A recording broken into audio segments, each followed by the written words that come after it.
The first body hit the ground on a Tuesday morning in late August of 1867, and by Wednesday afternoon, Sacramento's Main Street looked like a ghost town with shutters closed and doors barred against the invisible enemy that had crept into their lives.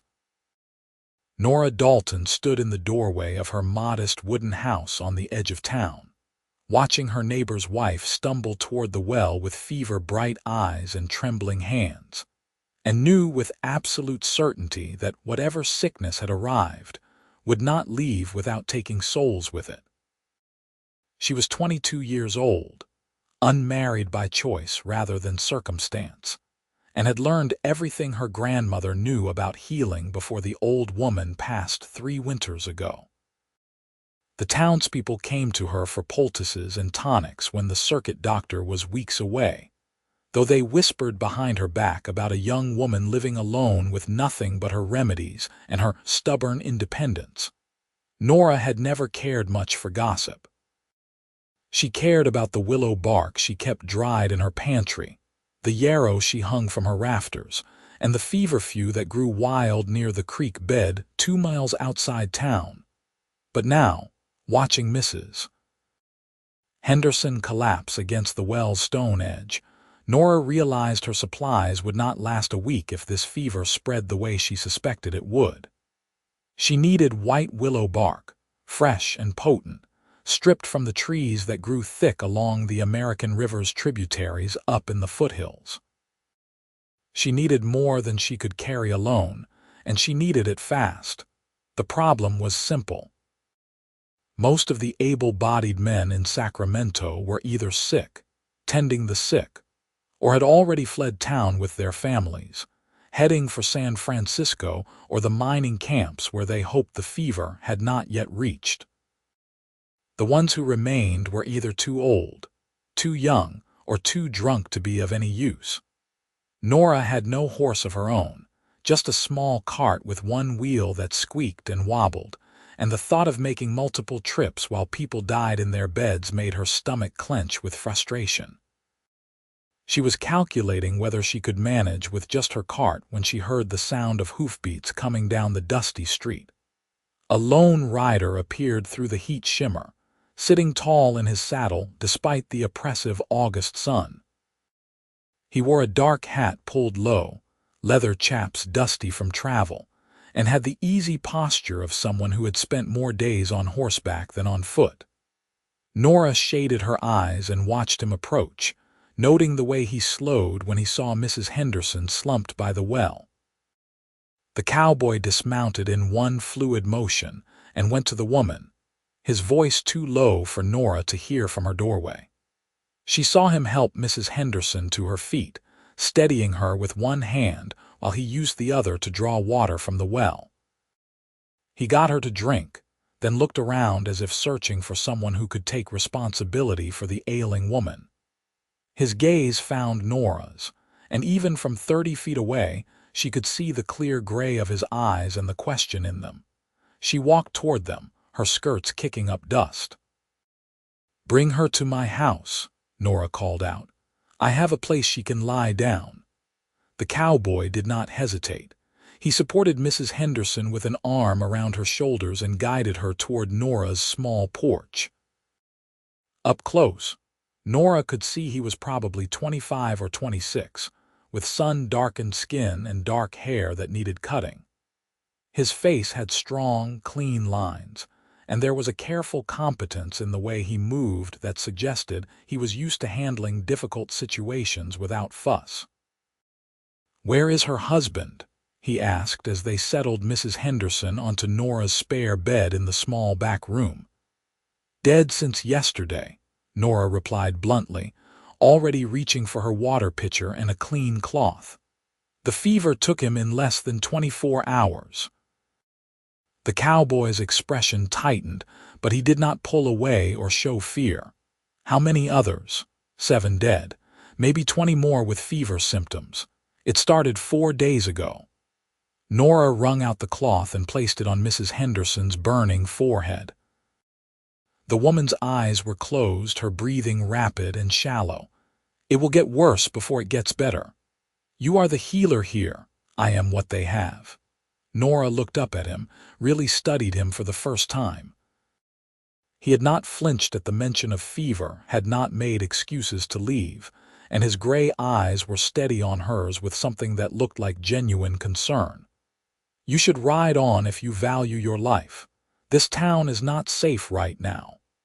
My name is Marcus Ashford, he said instead of agreeing. I was heading to Sacramento to meet a friend about buying cattle, but I can see that business will have to wait. What do you need? The question caught Nora off guard. She had expected him to thank her and leave, not offer help. Why would you stay? Marcus glanced down at Mrs. Henderson, then back at Nora. My mother died of fever when I was 12. My father and I were working a cattle drive in Texas, and by the time we got word and rode home, she had been in the ground for a week. I swore then that I would never ride away from someone who needed help if I could give it. He paused. So tell me what you need. Nora felt something shift in her chest, a loosening of the tight knot of worry she had been carrying. She made her decision quickly. White willow bark. I need it fresh from the trees, stripped and brought back here so I can prepare it. The fever is burning through people too fast, and willow bark tea can bring temperatures down, give their bodies a chance to fight. But I need more than I can carry on my own, and I need it today, not tomorrow. Where do the trees grow? Along the river tributaries in the foothills, about 10 miles north. There is a grove I know where the bark is thick and the trees are healthy. She hesitated. It is hard work, and you will miss your business meeting. Marcus removed his hat and ran a hand through his hair. Miss Henderson, Dalton, she corrected. Nora Dalton, Miss Dalton. I have been working cattle since I was old enough to hold a rope. I can strip bark from trees. Let me get my horse settled and gather what I need, and you can show me where to go. I am coming with you, Nora said firmly. You do not know which trees to take from or how much to harvest without damaging them, and I need to gather other plants while we are out there. Marcus looked as if he wanted to argue, but something in Nora's expression must have convinced him it would be pointless. All right. But we should move fast. How quickly can you be ready? 10 minutes. Nora turned to check on Mrs. Henderson one more time, adjusting the cloth on her forehead and leaving a cup of cool water within reach. Then she moved through her small house with practiced efficiency, gathering her harvesting knife, canvas bags, leather gloves, and a canteen. She changed into her oldest dress, one that would not be ruined by tree sap and dirt, and wrapped a scarf around her dark hair to keep it out of her face. When she emerged from her house, Marcus was waiting with his horse, a strong-looking bay gelding with intelligent eyes. He had tied down his saddlebags and made room for her supplies. You can ride? He asked. Yes, though I do not have a horse right now. She had sold her mare last spring when money got tight, a decision she had regretted more than once. I was planning to take my cart, but it would be slower. We will ride double. Ranger can carry us both, and it will be faster than a cart on rough terrain. Marcus swung into the saddle and held down a hand to her. Can you manage climbing up? Nora took his hand, noting the calluses and the strength in his grip, and let him help pull her up behind the saddle. She settled herself carefully, acutely aware of the solid warmth of his back in front of her and the strangeness of being this close to a man she had just met. But there was no time for modesty or second thoughts. She wrapped her arms lightly around his waist and said, "Head north toward the foothills. I will tell you where to turn." They rode out of Sacramento at a steady canter, leaving behind the shuttered buildings and the heavy silence of a town gripped by fear. The August heat beat down on them, but once they left the flat valley floor and began climbing into the rolling foothills, the temperature dropped slightly, and the air smelled of dry grass and pine.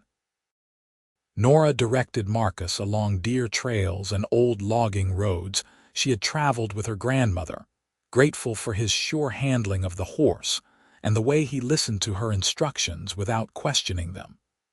"How long have you been the healer in Sacramento?"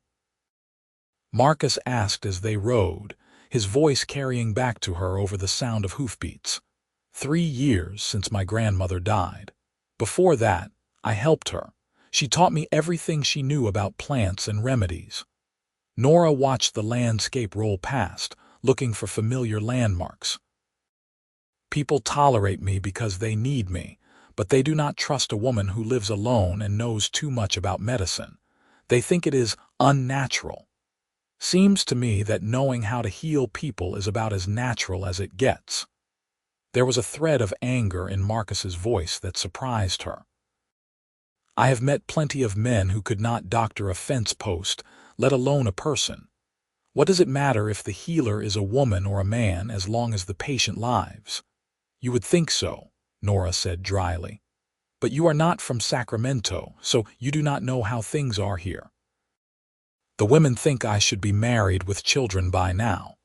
The men think I should be more grateful for their attention, and everyone agrees that a respectable woman would not choose to live alone. Do you want to be married?"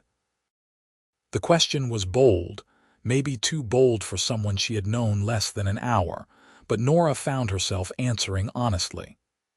"Someday, perhaps, if I found a man who respected what I do and did not expect me to give it up. But those men are rare as hen's teeth, so I have learned to be content with my own company." Marcus was quiet for a moment, and Nora wondered if she had offended him or revealed too much. But then he said, "My mother was a healer too in our town in Texas. She knew plants and remedies, and people came from miles around when they were sick. My father always said she had a gift, and he never asked her to stop just because they got married. He was proud of her." The words settled something in Nora's chest, a warmth that had nothing to do with the August sun. "Your father sounds like a good man." "He was. Still is, I hope, though I have not seen him in 2 years.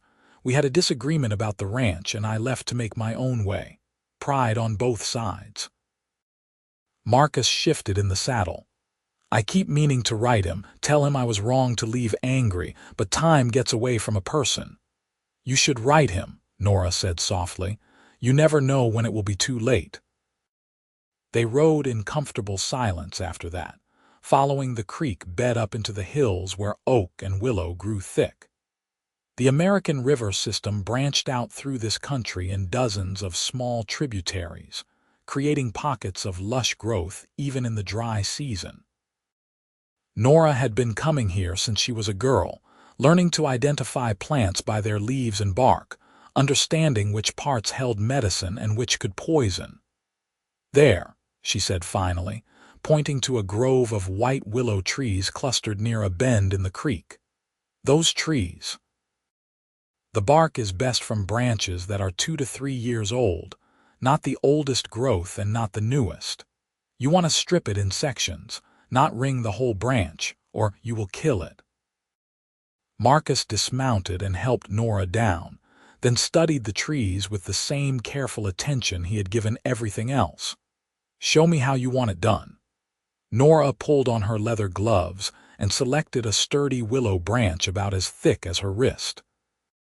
She used her sharp knife to make a vertical cut through the outer bark, then a second cut parallel to the first about 4 inches away. You connect the cuts at top and bottom like making a rectangle, then peel the section away. See how the inner bark is pale and moist? That is what we need. The outer bark comes with it, but the medicine is in the inner layer. She demonstrated peeling the bark section free, revealing the white wood underneath. The bark came away with a soft tearing sound and a fresh, bitter smell. "We need as much as we can carry. Fill your saddlebags and my canvas bags, but remember to move from tree to tree, never taking too much from one. Understood?" Marcus drew his own knife, tested the edge with his thumb, and moved to another tree. His first attempt was clumsy, the cuts uneven, but by his third section of bark he had found the rhythm of it. They worked in focused silence, moving through the grove systematically, and Nora found herself impressed by his stamina and his willingness to take direction without ego. The work was hot and sticky. Tree sap coated their hands and stuck to their clothes. Nora's arms ached from the repetitive motion of cutting and peeling, but she pushed through the discomfort, thinking of Mrs. Henderson and all the others back in Sacramento who were burning with fever. Every section of bark they harvested was a chance at saving a life. "How does the willow bark work?" Marcus asked as they moved to a new cluster of trees. His shirt was damp with sweat, and there was a smear of sap across his jaw, but he had not complained once. "The bark contains something that reduces fever and pain. I do not know the exact mechanism, only that it works. You steep it in hot water to make a tea, strain it, and give it to the patient every few hours. It tastes bitter, but most people can keep it down if you add a little honey." Nora paused in her cutting to wipe her forehead with her sleeve. "My grandmother said the old peoples, the tribes who lived here before us, knew about willow bark for generations. She learned it from a Miwok woman who traded remedies for flour and sugar. Does the fever have a name?" Marcus peeled away another section of bark and added it to the growing pile. "Not that I know. It comes on fast with chills and aching, then the temperature spikes until people are delirious. Some develop a cough. The very young and the very old die quickest, but it can take anyone." Nora's voice tightened. "I watched it kill a healthy man of 30 in his prime yesterday. His heart just gave out from the strain." Marcus looked at her across the space between trees, and there was something fierce in his gray eyes. "Then we had better get this bark back to town before anyone else dies." They worked through the hottest part of the afternoon, stopping only once to drink from the creek and splash cool water on their faces. Nora took the opportunity to gather wild yarrow and feverfew from the meadow nearby, plants that could help with the other symptoms, even if they did not break the fever itself.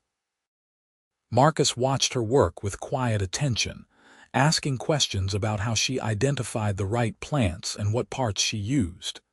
"You have a good eye for detail," Nora observed as he correctly pointed out a patch of yarrow she had almost missed. "Have you done healing work before?" "Nothing formal, but when you work cattle drives, you learn basic doctoring for both animals and men. I can stitch a wound, set a bone, mix a poultice for infection. It is not the same as what you do, but I pay attention." Marcus crouched beside her to help gather the yarrow stems.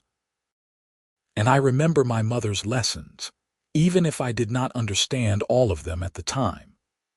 By the time the sun began its slide toward the western horizon, they had filled both saddlebags and all of Nora's canvas bags with white willow bark, plus smaller bundles of yarrow and feverfew. Marcus secured everything carefully to his saddle, distributing the weight evenly so Ranger would not be unbalanced on the ride back. Then he helped Nora mount up behind him, and they started back toward Sacramento at a faster pace than they had come. The ride down from the foothills felt longer than the ride up, maybe because Nora's body was tired or because she was anxious to get back to her patients. She found herself leaning more heavily against Marcus's back, feeling the steady rise and fall of his breathing and the solid strength of him.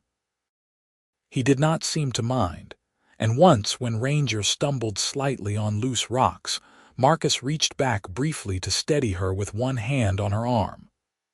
"Almost there," he said, as Sacramento's buildings came into view in the valley below, lit orange by the setting sun. "What do you need me to do once we get back?" "Help me prepare the bark. I need to chop it fine and steep large batches so I can start distributing the tea tonight. The sooner we get medicine into people, the better their chances." Nora's mind was already racing ahead, calculating dosages and prioritizing patients. "I will need you to help me deliver it too. Some people are too sick to come to my house, and I cannot be everywhere at once." "I am yours to command," Marcus said, and though the words were light, Nora heard the seriousness beneath them.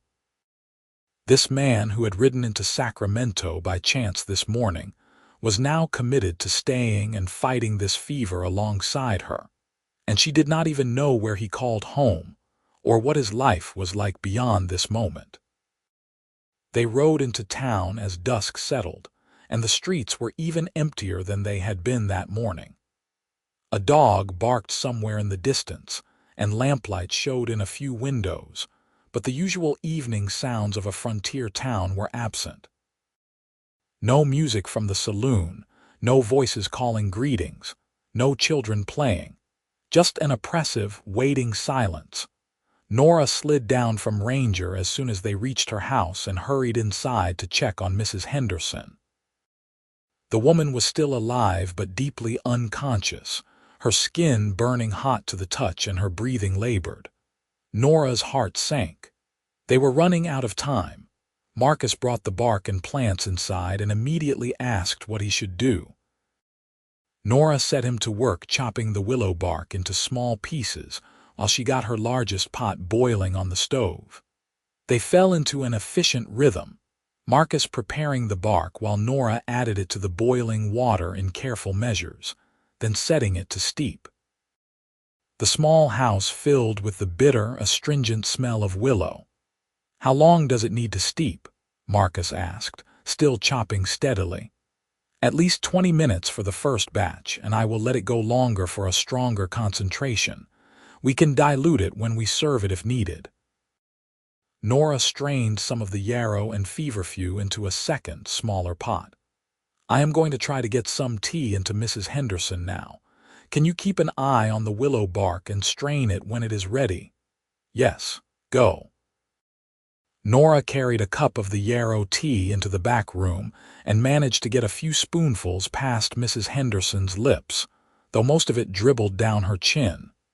It was not enough, but it was something. When she returned to the kitchen, Marcus had strained the first batch of willow bark tea and was already preparing a second batch to steep. "I need to take this to the other sick people in town," Nora said, ladling the hot tea into a large jar she could carry.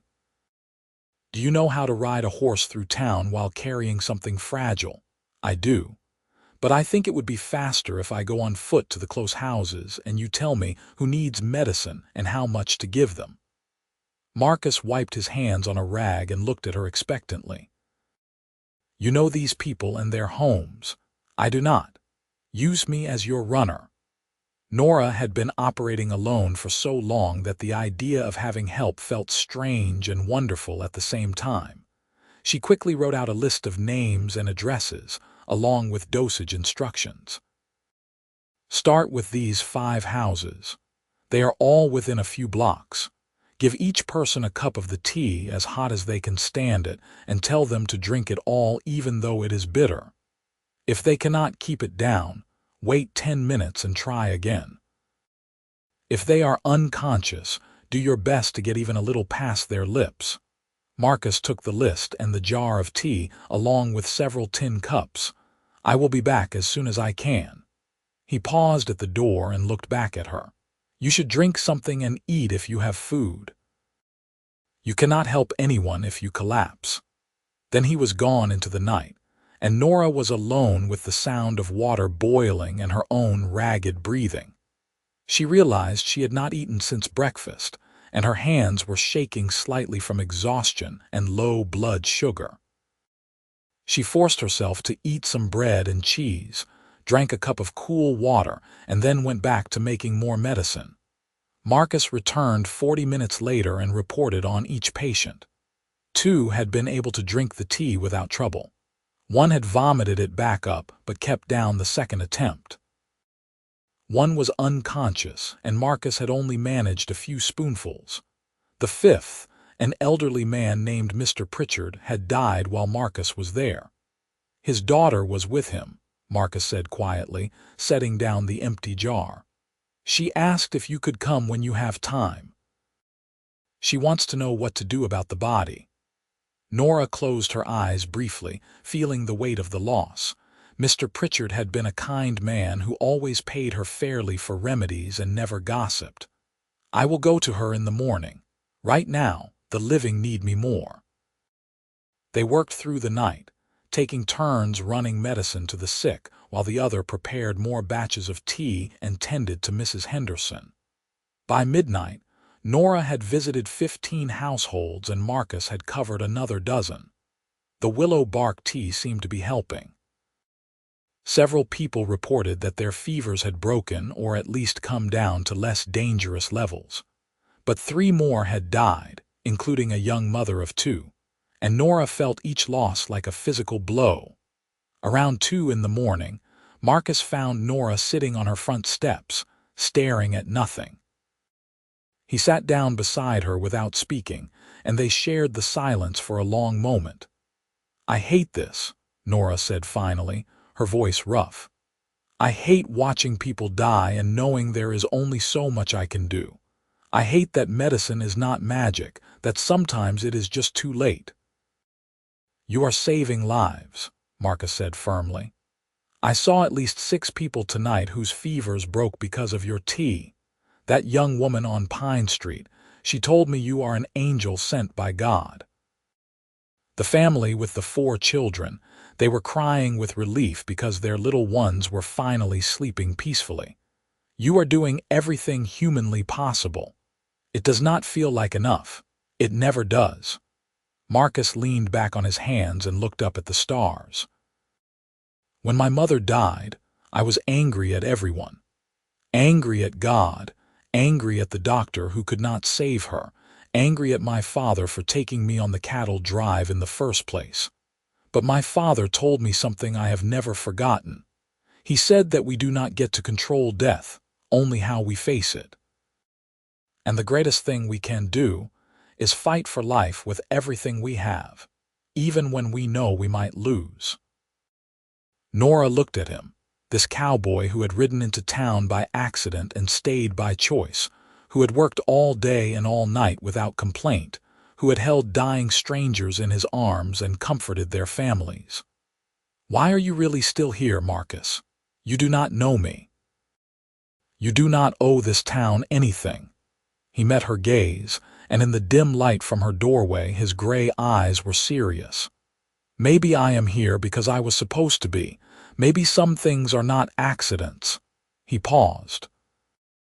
"Or maybe I just met a woman who is brave enough to face down a fever epidemic alone, and I decided I wanted to help her fight." Something warm unfurled in Nora's chest, something that felt like hope mixed with the first stirrings of affection. She had been alone for so long, had convinced herself she was fine with it, but sitting here with Marcus in the middle of the night, she realized how heavy the loneliness had been. How good it felt to have someone beside her who understood what she was trying to do and valued it. "Thank you," she said softly, "for staying, for helping, for everything. Thank me when we have beaten this fever and everyone is well again." But Marcus smiled as he said it, and Nora found herself smiling back. They went inside to check on Mrs. Henderson and found the woman's fever had finally broken. Her skin was still warm but no longer burning, and her breathing had evened out. Nora nearly wept with relief. It was the first clear victory of the night, proof that the willow bark was working. Over the next 3 days, Marcus became as familiar a sight in Sacramento as Nora herself. He ran medicine to the sick, helped Nora strip more bark when their supplies ran low, carried water, emptied chamber pots, and did 100 other unglamorous tasks without complaint. The townspeople, initially suspicious of the stranger in their midst, quickly came to trust him. He had an easy way with people, a calm competence that reassured even the most frightened families. Nora watched him work and felt her respect deepen into something more complicated. She noticed the way his hands were always gentle when he helped sick people drink their medicine, the way he remembered small details about each patient and asked after them by name. The way he never made her feel like her knowledge was anything less than invaluable. He treated her as an equal, a partner, and it was intoxicating. On the fourth morning, they woke to find that no one had died in the night, and 7 new patients reported that their fevers had broken. The tide was turning. By the end of the week, only 3 people were still seriously ill, and by the following Monday, the fever had burned itself out completely. 12 people had died total, a tragic number but far less than it could have been without the willow bark medicine. Sacramento slowly came back to life. Shutters opened, people emerged onto the streets, and the saloon started serving drinks again. There was a somber quality to the town's recovery, a shared understanding of what they had survived, but there was also relief and gratitude. Several families brought gifts to Nora's door: fresh bread, jars of preserves, a basket of eggs, a length of cloth for a new dress. And almost everyone mentioned the cowboy who had helped her, the stranger who had stayed when he could have fled. Marcus was staying at the small boarding house near the church, and Nora found herself walking past it more often than necessary, hoping to catch sight of him. She told herself it was just to coordinate their efforts, to make sure they were prepared in case the fever returned, but she knew she was lying to herself. She missed him, missed his steady presence and his quiet humor and the way he looked at her like she was someone remarkable. On the Sunday after the fever broke, Nora knocked on Marcus's door at the boarding house, carrying a basket of food. He answered shirtless, with shaving soap still on his jaw, and Nora felt her face heat at the sight of his bare chest and shoulders. He was lean and strong, with the kind of muscle that came from hard work rather than vanity, and she forced herself to look at his face instead. "I am sorry," she stammered. "I should have waited. I brought you some lunch as a thank you, but I can come back later." "No, wait."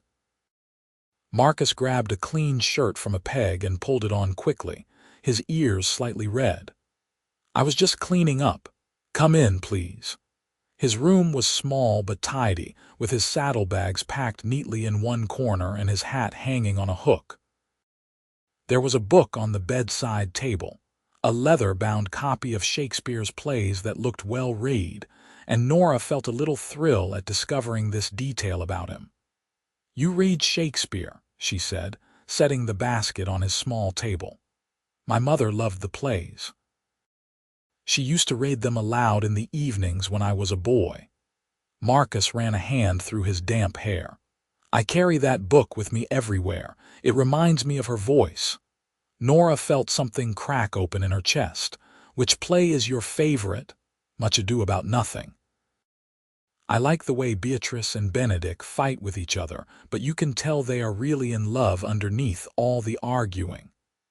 Marcus smiled.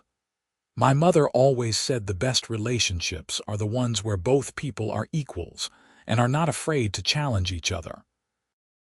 "Your mother sounds like she was a wise woman." "She was."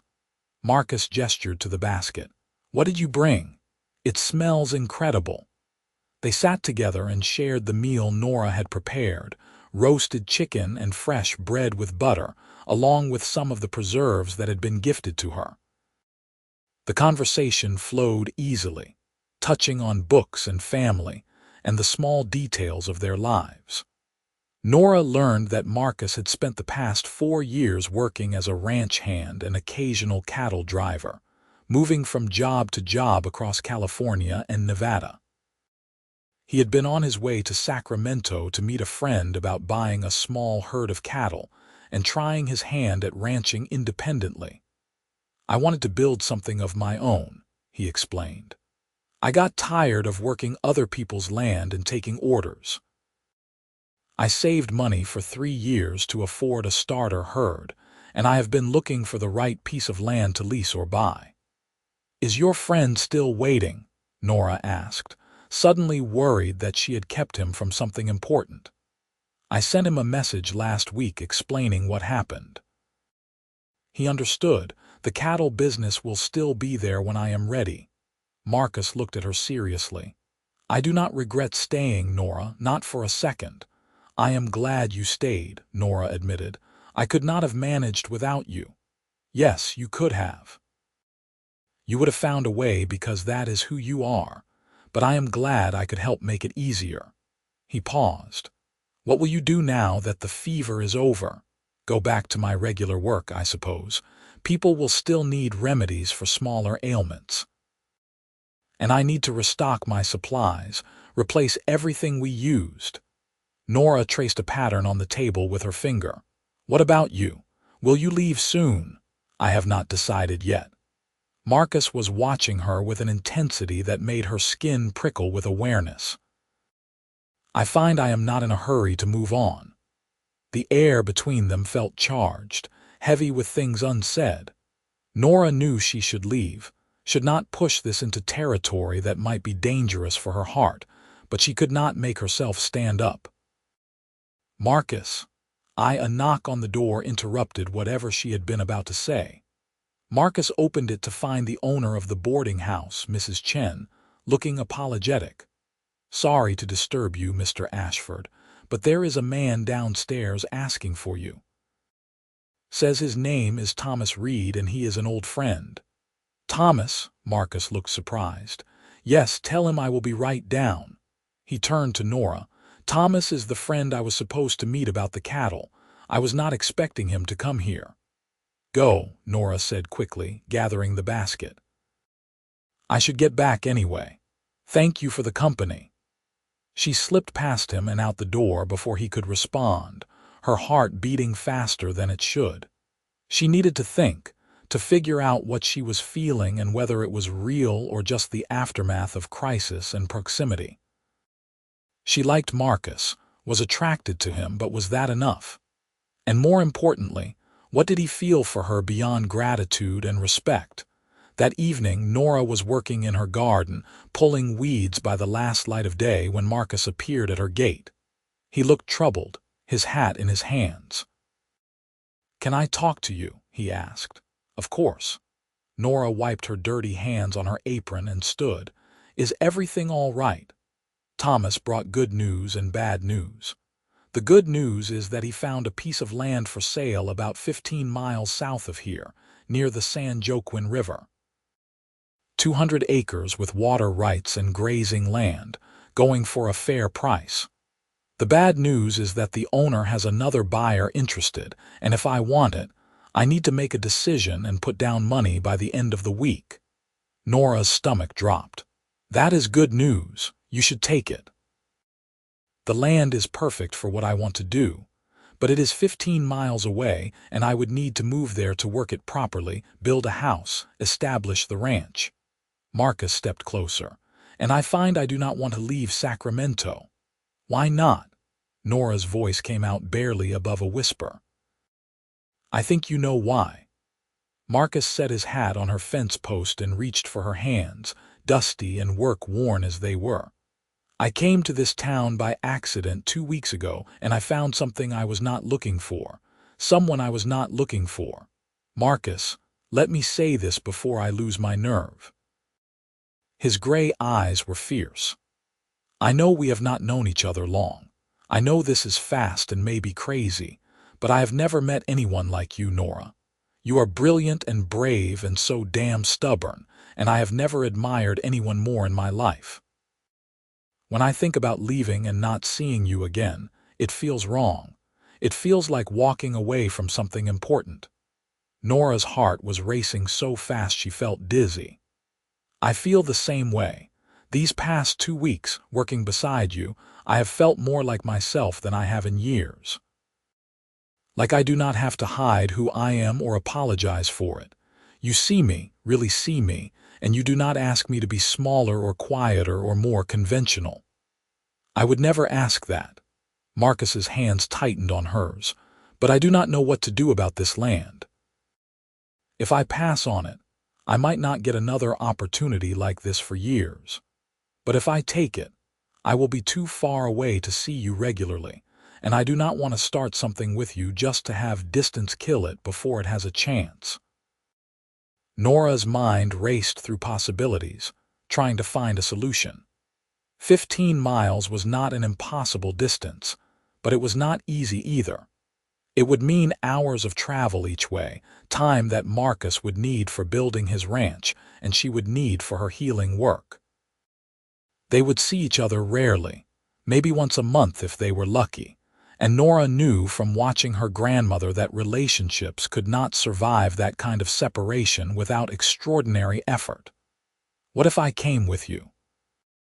The words were out before Nora fully thought them through, but once she said them, she knew they were right. Marcus stared at her. "What? What if I came to the land with you? I could still do healing work. People need healers everywhere, not just in Sacramento. And I could help you build the ranch, contribute to it. We would be partners."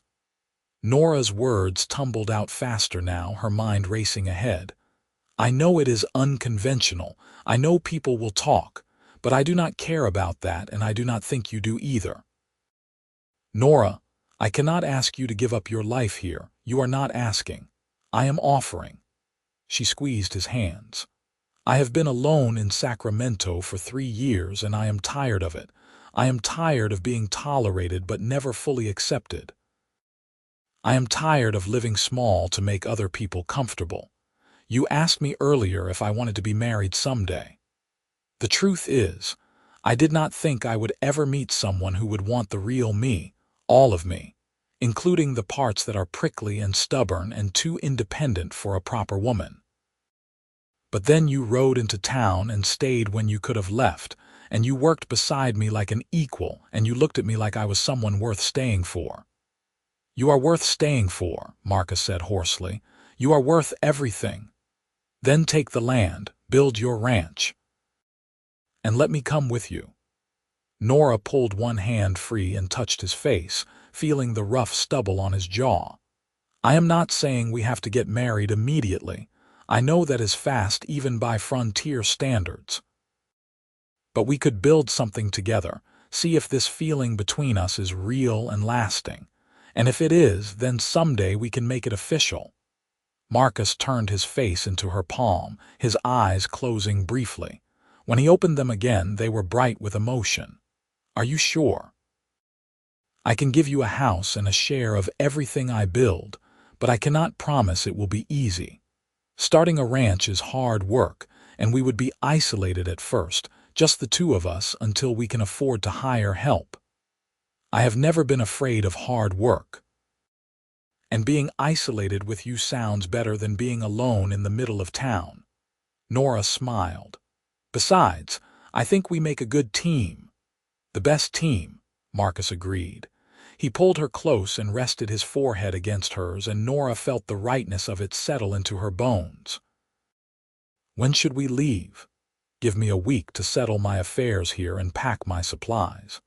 I need to make sure Mrs. Henderson is strong enough to care for herself, and I should train someone else in town on basic remedies in case they need a healer after I am gone."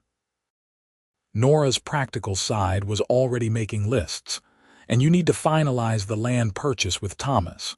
1 week, Marcus said, and then we start our new life.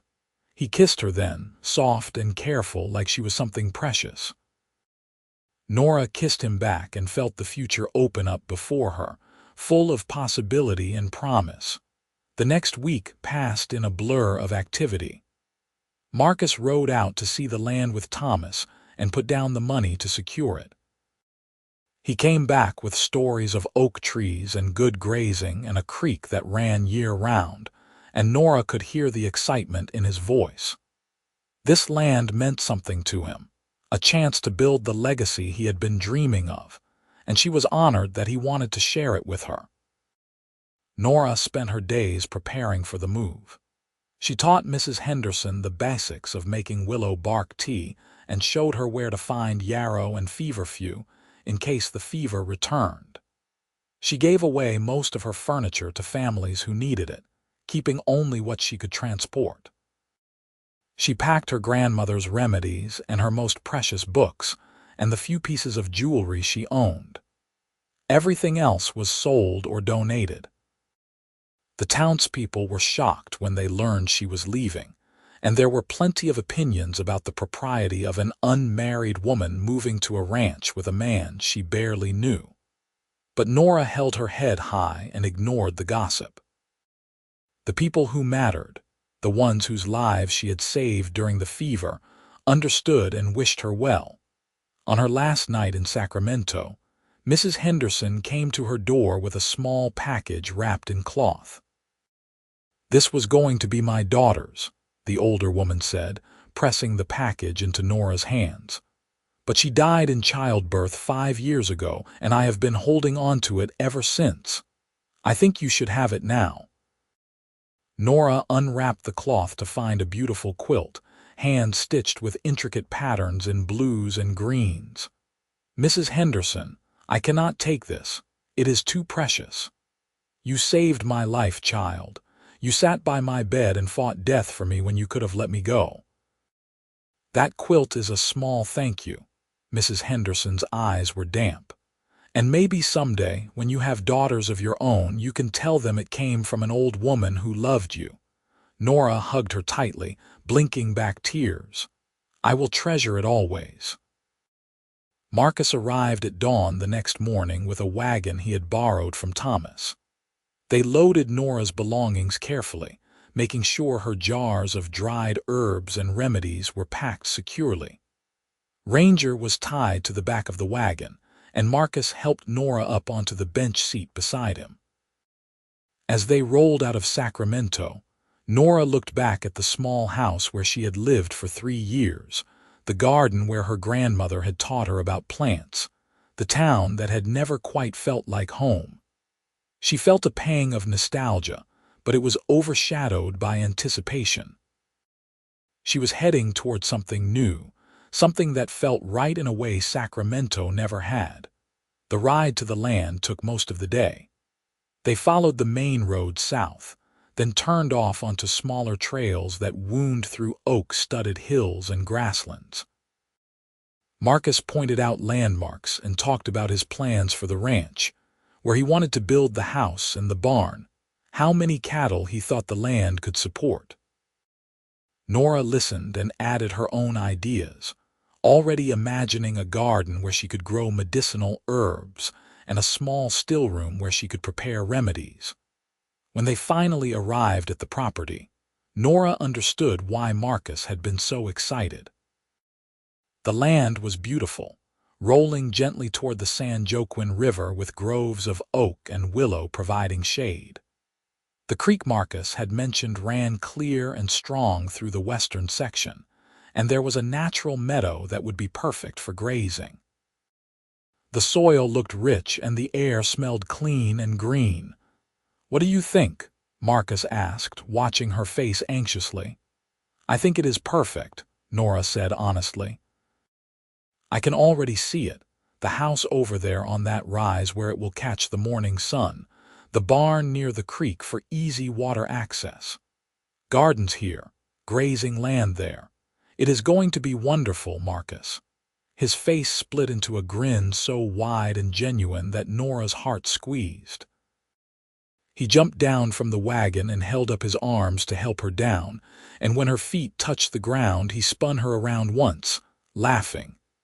"We are home," he said. "This is our home now."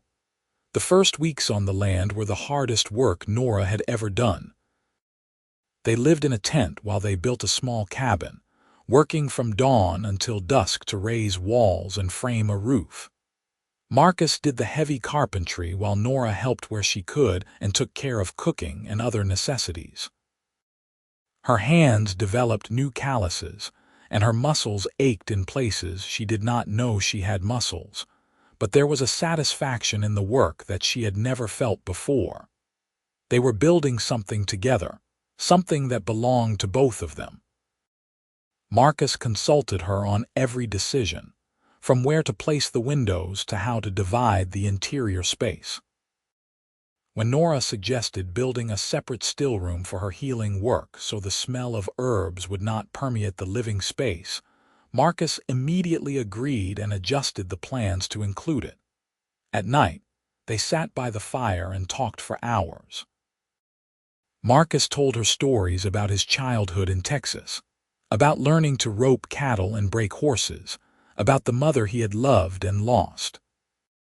Nora shared memories of her grandmother, the lessons learned in meadows and forests, the satisfaction of healing someone and the heartbreak of losing a patient.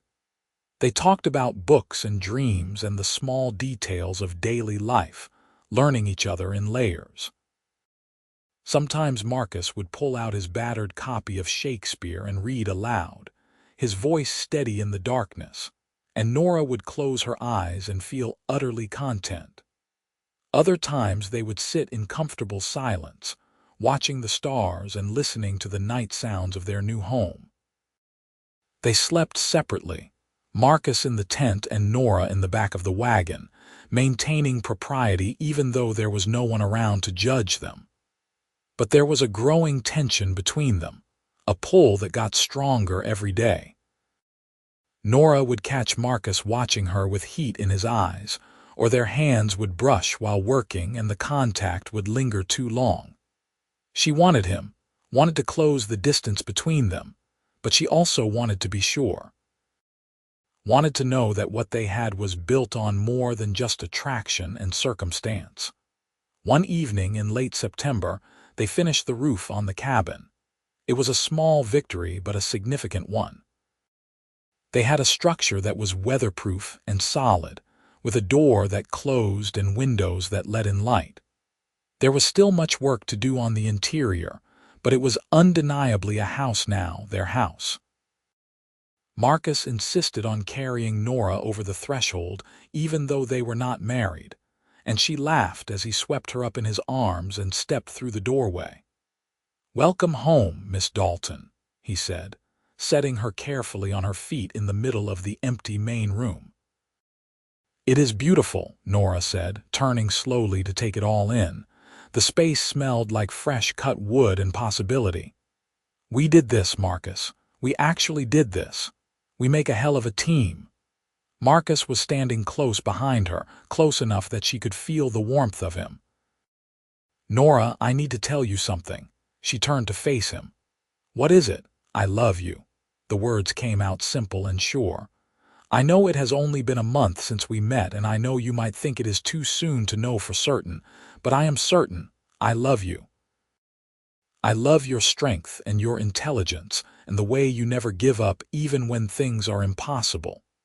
I love how you talk to plants while you are gathering them, and how you get a little line between your eyebrows when you are concentrating. I love that you took a chance on me and on this land and on the life we are building together." Nora felt tears prick her eyes. "Marcus, you do not have to say it back. I just needed you to know. I needed you to understand that this is not temporary for me, not an adventure or an experiment. You are it for me, Nora. I want to marry you when you are ready, want to build this ranch with you, want to spend every day of my life by your side." "I love you too," Nora said, the words spilling out on a half laugh, half sob. "God help me, I love you so much it scares me. I did not think I could feel this way about anyone. I thought I was too practical, too independent. But then you showed up and turned my world upside down, and I cannot imagine going back to who I was before." Marcus cupped her face in his hands, his thumbs brushing away the tears that had spilled over. "Then marry me. Not someday, not eventually. Marry me now. We can ride into the nearest town with a preacher tomorrow and make this official. I do not want to wait any more." "Yes," Nora breathed. "Yes, I will marry you." He kissed her then, deep and thorough, and Nora kissed him back with all the emotion that had been building between them for weeks. His hands slid into her hair and hers gripped his shoulders, and the kiss turned from tender to hungry. They stumbled backward until Nora's back hit the wall and Marcus broke away just long enough to ask, "Is this all right? Do you want this?" "I want this," Nora confirmed, pulling him back to her. "I want you." They made love there in their unfinished house, on a blanket spread across the bare floor, with moonlight coming through the windows and the smell of pine and sawdust in the air.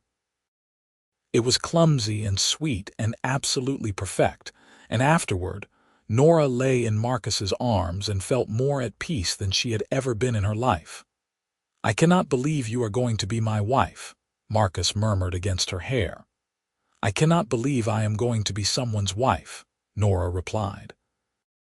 "A year ago, I was convinced I would die an old maid with nothing but my remedies for company. A year ago, I was drifting from job to job with no real plan for the future. Funny how things work out." They rode into the town of Lodi 2 days later and found a preacher willing to marry them. The ceremony was simple. Just the two of them and 2 witnesses pulled in from the street. But when Marcus slipped a plain gold band onto Nora's finger and promised to love her for the rest of his life, she felt the weight and truth of it settle into her soul. She was Nora Ashford now, wife to a rancher, partner in a dream that was still being built. And she had never been happier. The months that followed were full of hard work and small joys. They finished the interior of the house, built a barn and a chicken coop, and cleared land for Nora's garden. Marcus bought his first small herd of cattle with the last of his savings, and Nora helped him tend them, learning the rhythms of ranch life. Word spread that there was a healer living on the Ashford ranch, and people began to come to Nora for help with illnesses and injuries. She treated everything from broken bones to fevers to difficult births, and Marcus supported her work without question. He built her the still room he had promised, with good light and plenty of shelves for her supplies, and never complained when she was called away in the middle of the night to tend to an emergency. Their first winter on the land was mild, and they spent the cold months working on projects inside the house. Marcus built furniture while Nora sewed curtains and braided rugs from scraps of cloth.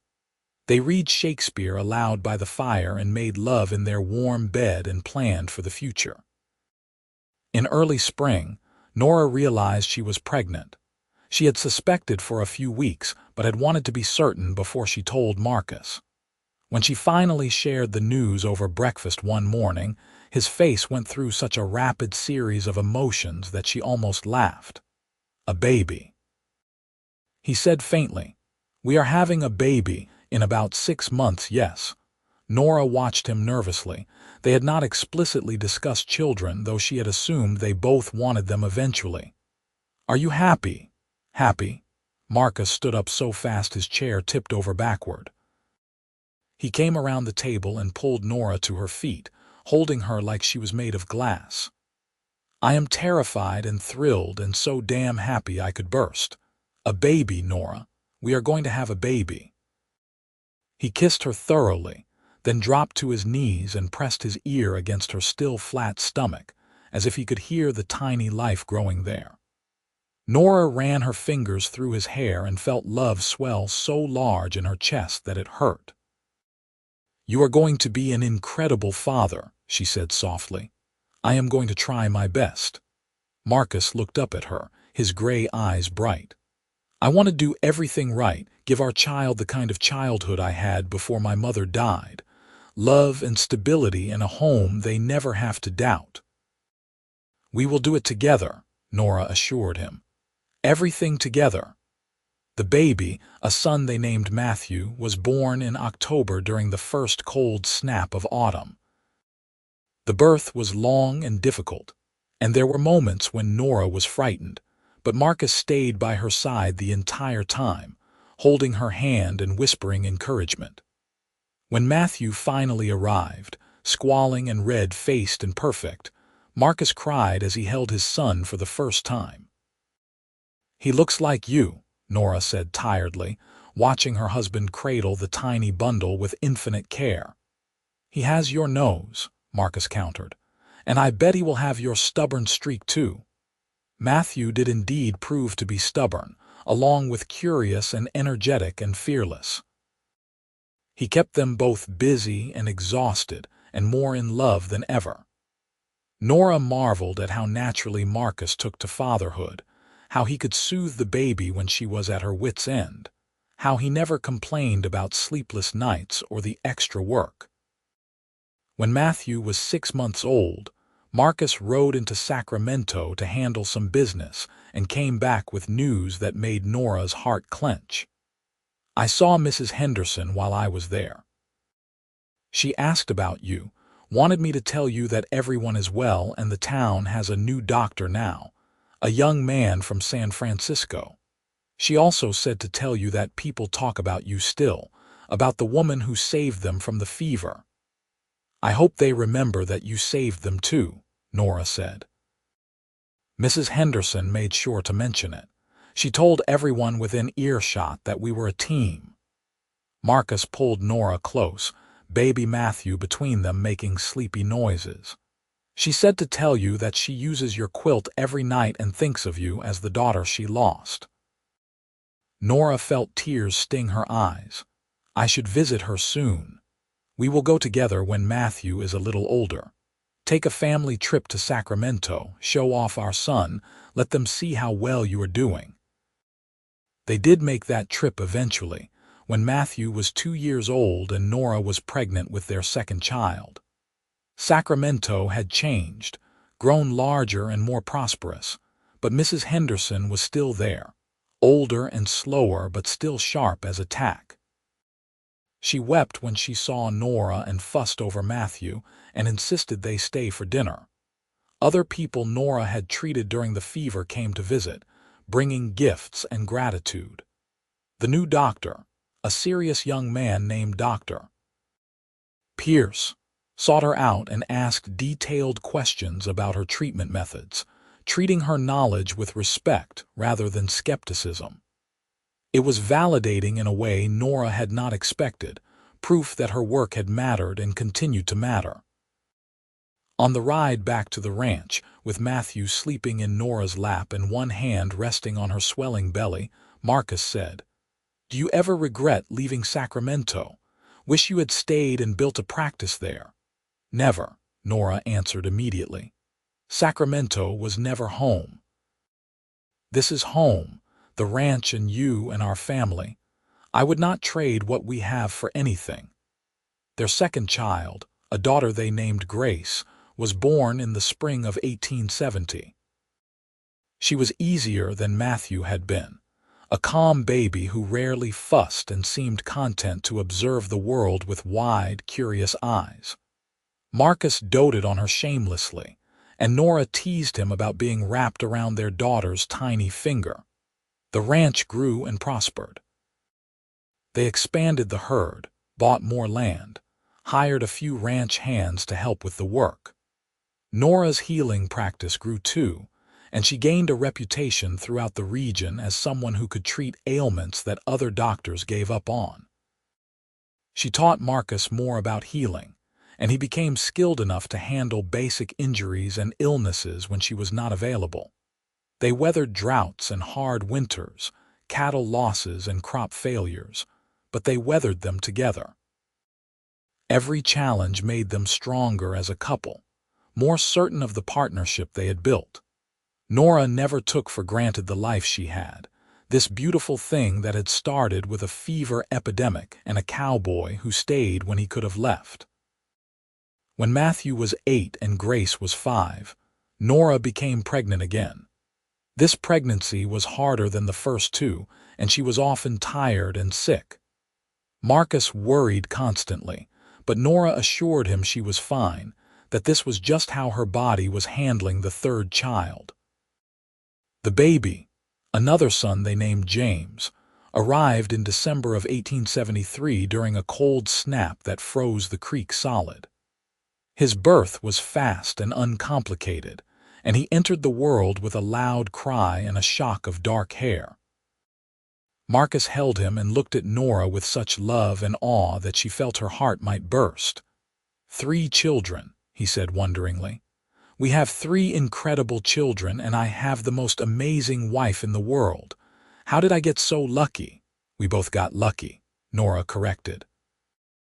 "That day you rode into Sacramento, that was the luckiest day of both our lives. You think we would have found each other if the fever had not hit town, If I had just passed through and kept going, Nora considered the question. I think we were meant to find each other somehow. Maybe not that way, maybe not that day, but eventually. Some things are just meant to be. As the children grew, Nora taught them about plants and healing, just as her grandmother had taught her. Matthew showed an aptitude for it, able to identify medicinal herbs by the time he was 10 and interested in how different remedies worked. Grace preferred animals and spent her time helping Marcus with the cattle, but she learned the basics of healing too. James was still too young to show his interests, but Nora suspected he would be a reader like his father, already fascinated by the books on their shelves. One evening in the summer of 1876, when Matthew was 9 and Grace was 6, and James was learning to walk, Nora and Marcus sat on their porch watching the sunset paint the sky gold and orange. The children were playing in the yard, their laughter carrying on the warm breeze, and the cattle were lowing softly in the distance. "You remember that first night we worked together?" Marcus asked, reaching over to take Nora's hand. "Running medicine to the sick people in Sacramento, both of us exhausted but refusing to stop.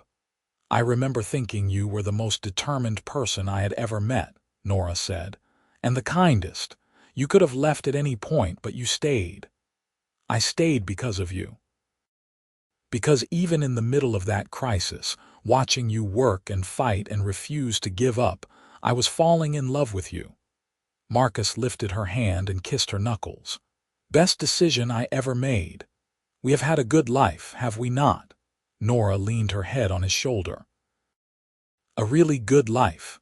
The best." Marcus wrapped an arm around her. "And it is not over yet. We still have so much ahead of us. Watching these 3 grow up, maybe grandchildren someday if we are lucky. Growing old together on this land we built with our own hands." "I cannot wait," Nora said honestly. "I cannot wait for all of it."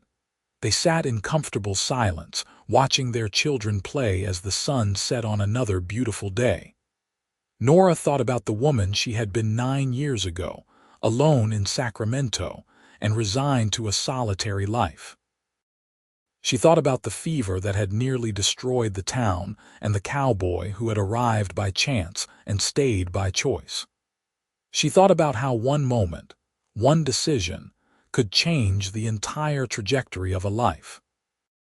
If someone had told her 9 years ago that she would be sitting here now, married to a man she loved beyond measure, mother to 3 healthy children, living on a thriving ranch in the California foothills, she would not have believed them. It would have seemed too much like a fairy tale, too good to be true, but it was true. It was real, and it was hers. Years continued to pass, each one bringing its own challenges and triumphs. The ranch became one of the most successful in the region, known for quality cattle and fair dealing. Nora's reputation as a healer spread even further, and people traveled from miles away to seek her help. She trained several young women in the area in basic healing arts, passing on her grandmother's knowledge to a new generation. Matthew grew into a tall, serious young man with his father's steady nature and his mother's healing gift. He decided to study medicine properly, and at 18, he left for San Francisco to attend medical school.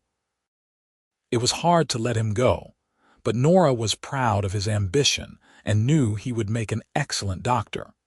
Grace became a skilled rancher, working alongside Marcus and eventually taking over much of the daily operation as he got older. She had inherited her mother's stubbornness and her father's way with animals, a formidable combination. She married at 21, a good man named David who respected her independence and worked well with the family. James proved to be the scholar Nora had suspected he would become. He loved books and learning, and though he helped on the ranch, his heart was in education. He eventually became a teacher in the growing town that had sprung up near their land, educating the children of ranchers and farmers and miners. Marcus and Nora watched their children build their own lives with pride and satisfaction. They became grandparents when Grace had her first child, a daughter named Nora in honor of her grandmother. The joy of holding that baby, seeing their legacy continue into another generation, was indescribable. As they grew older, Marcus's hair turned silver and Nora developed lines around her eyes from years of squinting in the sun and smiling at her family. Their bodies slowed down, but their minds stayed sharp, and their love never dimmed. They still sat on their porch in the evenings, still read Shakespeare aloud, still talked for hours about everything and nothing. On their 25th wedding anniversary, Marcus surprised Nora with a gift. It was a leather-bound journal, empty pages waiting to be filled. "I thought you could write down your remedies and healing knowledge," he explained. "Create a record for our children and grandchildren. Your grandmother taught you, you taught Matthew and the others, but having it written down means it will never be lost." Nora was deeply touched. She spent the next several years filling the journal with everything she knew. Every remedy and technique and piece of wisdom her grandmother had passed down. She included stories, too, about the fever epidemic in Sacramento and how she and Marcus had met, about the patients she had treated and the lives she had saved. It became a family treasure, passed down through the generations. One spring evening in 1895, when they were both in their 50s, Marcus and Nora took a ride up into the foothills to the grove of white willow trees where they had first worked together. The trees were older now, thicker, but still healthy and strong. Nora touched the bark of one tree and remembered stripping sections of it with desperate urgency, trying to save lives. "This is where it really started," she said softly. "Not in Sacramento when we met, but here, working together, trusting each other, building something." "I think about that day sometimes," Marcus said, dismounting and coming to stand beside her. "How scared I was that the bark would not work, that people would die anyway. How determined you were to try everything possible. We saved a lot of lives that summer. You saved a lot of lives." "I just helped you do it." Marcus pulled her close. "You have saved so many lives over the years, Nora. You have made such a difference in this world." "We made a difference together," Nora corrected. "Everything we have done as partners. The ranch, the children, the healing work, all of it. I could not have done any of it without you." They stood there among the willow trees, holding each other as the sun set and painted the sky in shades of rose and gold. It was peaceful and perfect, a moment out of time that Nora knew she would remember forever. As they grew into their 60s and 70s, Marcus and Nora gradually handed over the ranch operation to Grace and David, though they still helped where they could. Nora continued her healing work until her hands got too stiff with arthritis to manage delicate tasks, and then she focused on teaching and consulting.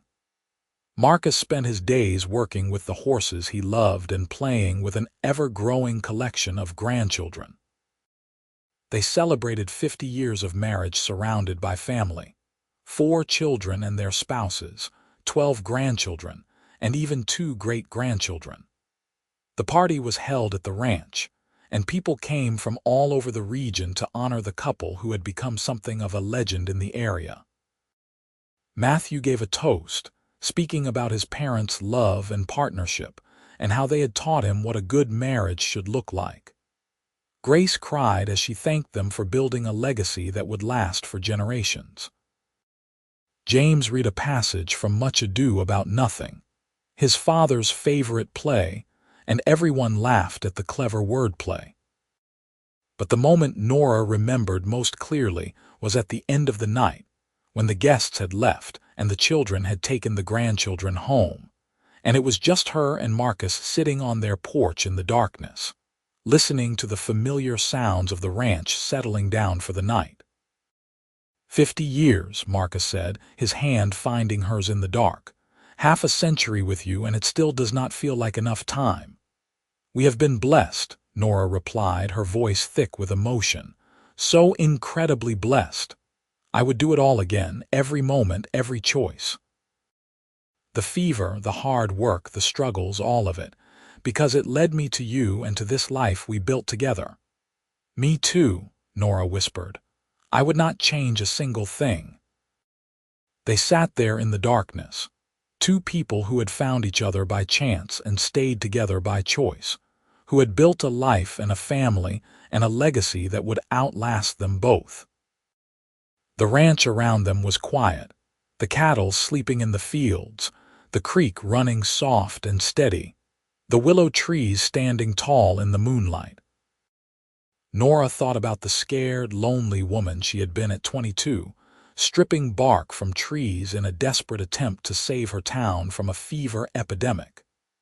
She thought about the cowboy who had become her runner, carrying medicine through the night, staying when he could have left. She thought about how one decision, one moment of bravery and trust, had created this beautiful life. Marcus squeezed her hand, and Nora squeezed back, and they sat together under the stars, grateful for every moment they had been given and every moment yet to come. Marcus passed away peacefully in his sleep at the age of 82, on a warm summer morning with Nora beside him. He had been healthy and active until the very end, still riding horses and working with cattle, still reading Shakespeare aloud and holding Nora's hand like they were young newlyweds. His death was not tragic or prolonged, just a quiet slipping away from one world into the next. Nora grieved deeply, but she did not break. She had their children and grandchildren and great-grandchildren around her, a family that had sprung from the love she and Marcus had built together. She had the ranch they had created, still thriving under Grace's management. She had her memories, 57 years of them, and they were precious beyond measure. She lived for 5 more years after Marcus died, spending her time with family and working in her garden and finishing the journal he had given her so long ago. On her final page, she wrote about the cowboy who had ridden into Sacramento during a fever epidemic and changed her life forever. She wrote about love and partnership and the beautiful unpredictability of life. She wrote about how grateful she was for every moment, every choice, every challenge they had faced together. Nora died at the age of 84, surrounded by family in the house she and Marcus had built with their own hands. Her last words were, "I am ready," and she went peacefully, a soft smile on her face. They buried her next to Marcus on a hill overlooking the ranch, under the shade of an oak tree that had been there when they first arrived. The headstones were simple, just their names and dates and the words partners in all things carved underneath. The ranch continued to thrive under Grace's management and eventually passed to her children. Matthew's medical practice in San Francisco became well known, and he credited his mother's teachings as the foundation of his success. James's students went on to become teachers themselves, spreading education throughout California. The legacy that Marcus and Nora had built together continued to ripple outward, touching lives they would never know about. Years later, one of their great-great-granddaughters found Nora's journal in an old trunk in the ranch house attic. She read it cover to cover, fascinated by the story of her ancestors and the fever epidemic that had brought them together. She read about willow bark and healing, about building a ranch from nothing, about love that lasted a lifetime. The story of Nora and Marcus became part of the family history, told and retold at gatherings and celebrations.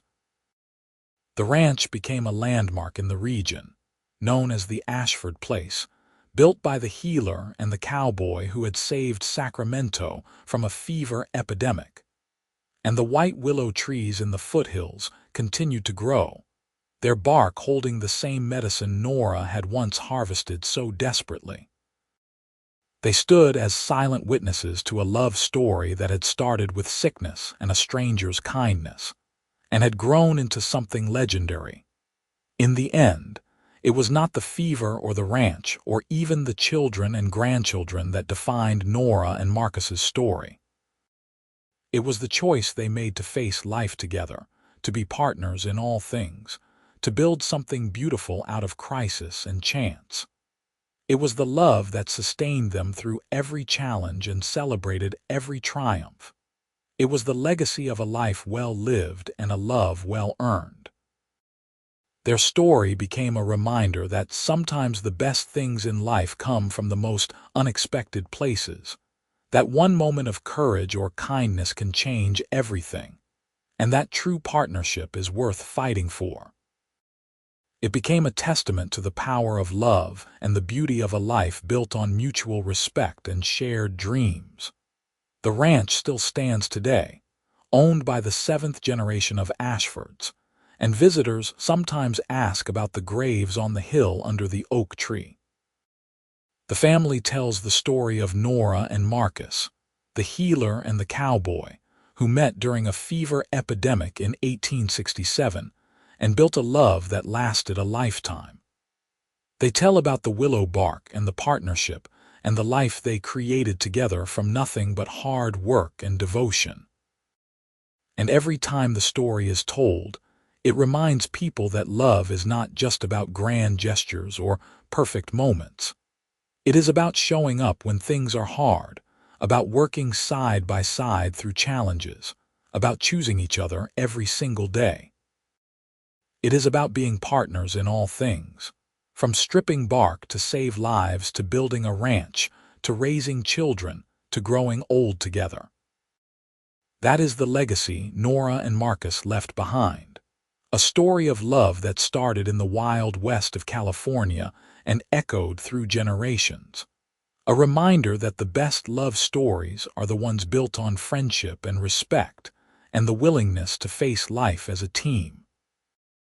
And somewhere in the hills above the ranch, the white willow trees continue to grow, their bark still holding medicine, their branches still reaching toward the sky, silent witnesses to a love that changed everything and lasted forever.